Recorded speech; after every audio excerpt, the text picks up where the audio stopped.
What's your that's why I don't go home for the holidays story?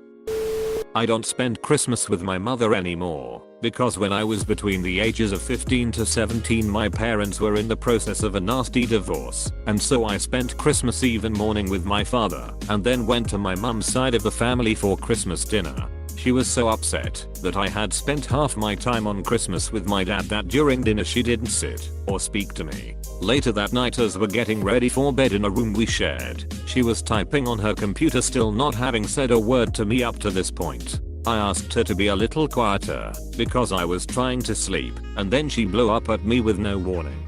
Ended with her telling me I ruined Christmas and my grandpa driving me out to meet my dad at 1 AM that night. I'm forever grateful to my grandfather for taking me out of that horrible situation. Edit. Dang, didn't expect this to blow up so much. Me and my mum have always had a rocky relationship since I was small, and I've always had a better relationship with my father growing up. Currently I'm 22, been living on my own since the ripe age of 18 because of another blowout my mother had for the same reasons. My parents are still in the process of trying to get divorced to this day. My mother is an extremely narcissistic person, and it took me a long time to realize that just because she's my mum this doesn't mean she's not a toxic person to my being. This whole thread reminds me of this quote by Daniel Kopek: "Not all toxic people are cruel and uncaring. Some of them love us dearly. Many of them have good intentions. Most are toxic to our being simply because their needs and way of existing in the world force us to compromise ourselves and our happiness. They aren't inherently bad people, but they aren't the right people for us. And as hard as it is, we have to let them go. Life is hard enough without being around people who bring you down. And as much as you care, you can't destroy yourself for the sake of someone else.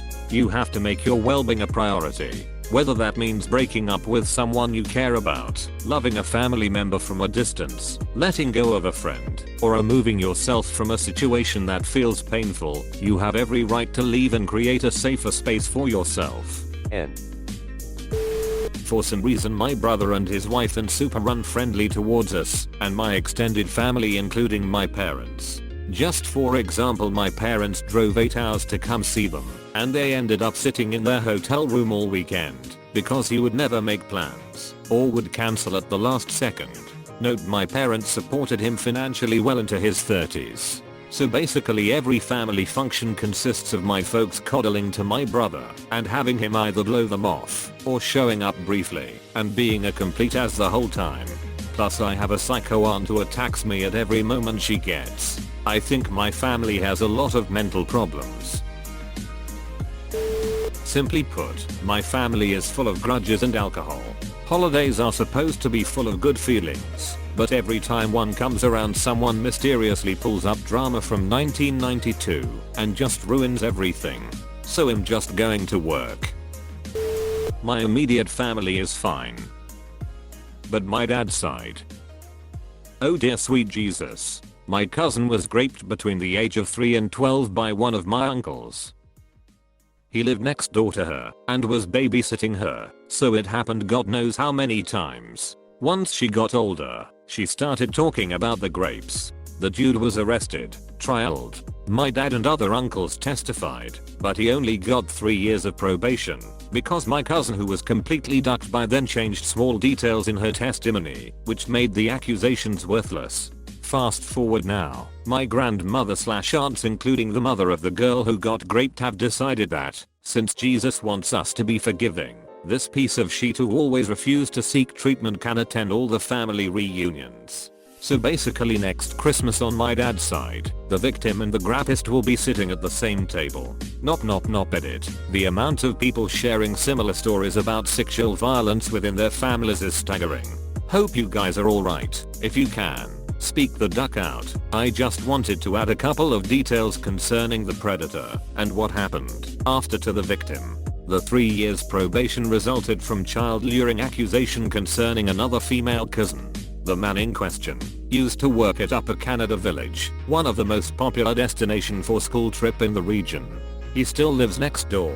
The victim cousin suffers from many mental health issues that are a direct result from the sexual abuse. She's around 18 now. Last time I've heard of her, she was struggling with drug problems and prostituting herself in Montreal.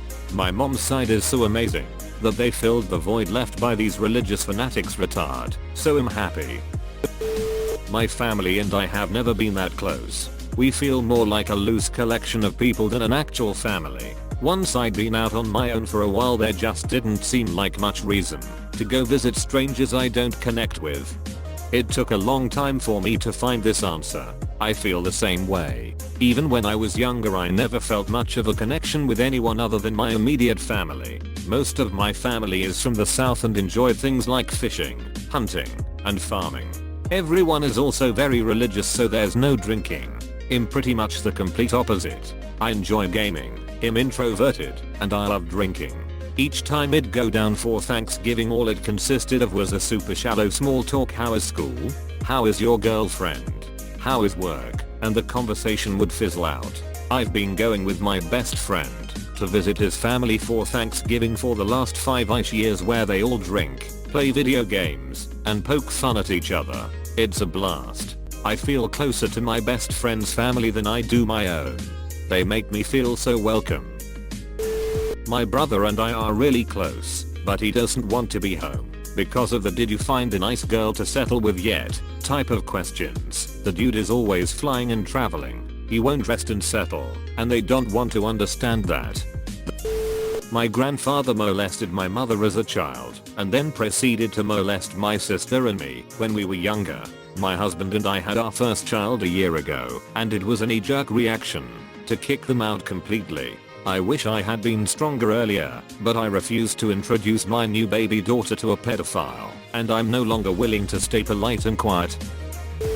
My aunt verbally abused my father, then clawed my mother's face, so I beat the shit out of my aunt. Aunt was mad my mother married a white man, were Italian, and has been with him for 30 years, whereas my aunt hasn't had a stable relationship that lasted longer than 4 years. Her children hate her, and she is the bully of the family. My grandmother, who was in the room, refused to acknowledge what she had done, but had no problem laying into me for fighting her.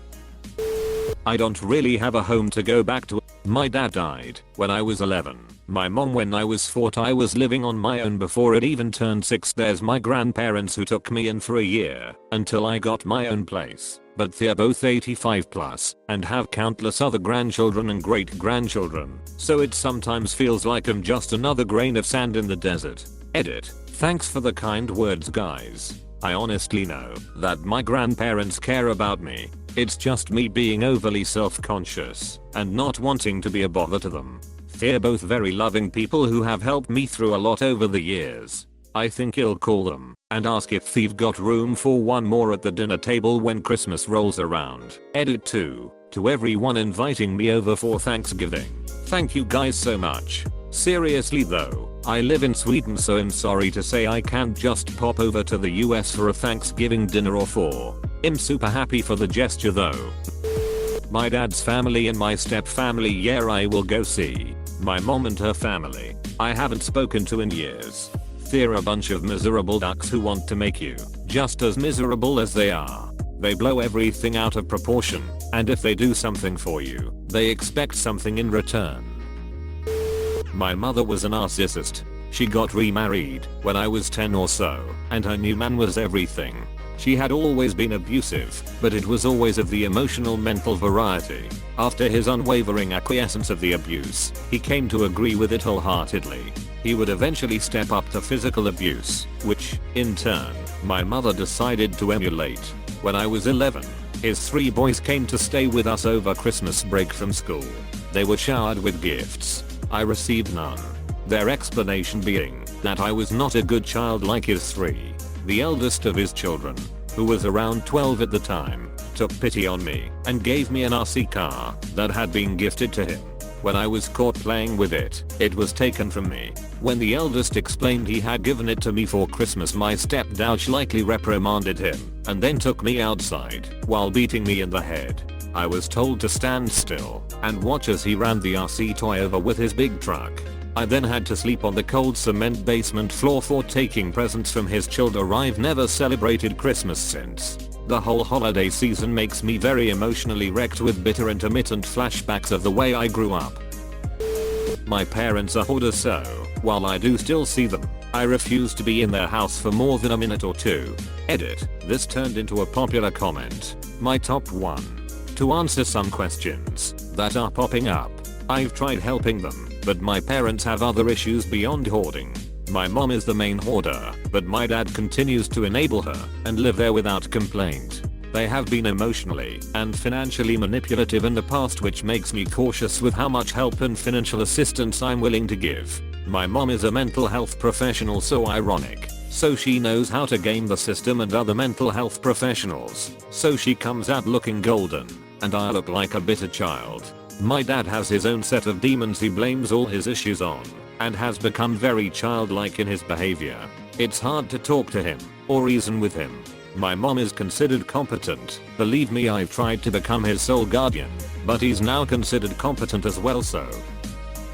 Dead end there. I'm 31 and the hoarding started around 16 to 17, when my dad was deployed and my brother and then myself left for college.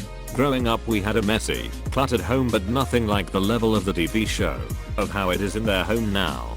The hoarding has worsened over the years. I realized the extent of the problems when I was 18 to 19, and I avoided returning home. Around 22 to 23 I went no contact / very little contact for a few years due to financial disputes. From 26 to 29 I was desperately trying to help. I got power of attorney, had convinced my mother to give me sole guardianship of my father, and was going to get their finances in order. A couple weeks before we were going to do all this, which included me leaving my job to care for my father, my mom backed out and went crazy with accusations. From 29 today I've returned to no / little contact. Nothing I do / say makes an impact. They don't listen to me. They refuse my help. They want me to ignore their problems and pretend we are a happy family while continuing to live a life I can't condone. It's been a long and terrible road, realizing I just won't have a normal relationship with my parents. I'm still willing to help them, but I need to see some change on their own before I put everything on the line for them again. I don't think the relationship will survive any more manipulation on their end. My husband's family is just far better at making reliable plans than my family, so they usually win out. I can't travel all the way across the country to try and see my sister and brother when they refuse to nail down plans more than a day or two in advance. Oh, you're coming into town? Cool. Text us when you get here and we'll try and meet up there. When I arrive they forgot they had some other obligation half the time. FK, you're almost 50 years old. Buy a FKing calendar. Most of my immediate family is dead. My father is still recovering from destroying his life with drugs and alcohol when his parents died in 2005. He's in his 50s and well below the poverty line. He hasn't talked to me in 5 months now. Longest was 4 years. Mother, stepfather, all grandparents are dead. Instead, my friend who took me in when I was gonna end up homeless, his family has had me over for the holidays the last 3 to 4 years. Edit, I guess, since this has been seen a bit. I'll add some background. I'm 23 years old. I have a younger brother that is 20. He was 16 and I was 19 when our mother cancer / kidney disease and his father / my stepfather heart attack after starting eating right and exercising the year before passed away. He's in the Army Reserves and works in a factory while I work in a state park restaurant. We're trying to pay off and keep the house our parents tried to buy before they died. All of our grandparents are dead. All of mine and all but one of his. The grandfather's like 75 and asshole and only came to my stepdad's funeral to brag about his young wife and big truck. His aunt won't let me move back in when I was going to be homeless, and he couldn't sew anything since he was a minor at the time. Once he was old enough he kicked her out and had me more back in.